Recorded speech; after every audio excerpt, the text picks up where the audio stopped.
God prepares. கர்த்தர் ஆயத்தப்படுத்துகிறாரு ஒரு banquet உங்களுக்காக ஒரு பெரிய ஒரு ஃபீஸ்ட், உங்களுக்காக ஒரு பெரிய ஒரு சாப்பாடு வேலையை யார் ஆயத்தப்படுத்துகிறா? அவரு. அது அவருடைய இடத்துல தான் அது நடக்கும். So he is preparing it. You anoint. அவர் என்ன செய்றாரா? அவர் அபிஷேகம் பண்ணுகிறாரா? That means God himself is anointing you for a better purpose. கர்த்தரே உன்னை அபிஷேகம் பண்ணுகிறாரு. அது ஒரு புதிய எண்ணெயினால் அபிஷேகம் பண்ணுகிறாரு. இதுவரை நீ காணாத ஒரு உயர்வை காண கர்த்தர் உன்னை பிரித்தெடுக்கும் ஒரு ஆண்டு.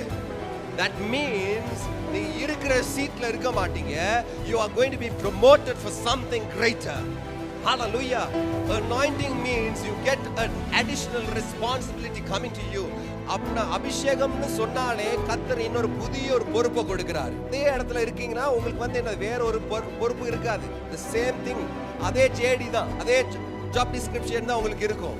But today when God anoints you, கர்த்தர் உன்னை அபிஷேகம் பண்ணும் பொழுது, this is a season of promotion. இந்த ஆண்டு உங்களுக்கு உயர்வின் ஆண்டாக இருக்கும். ஒரு புதிய ஒரு பொறுப்புகள் கிடைக்கிற ஒரு ஆண்டாக மாற போகுது.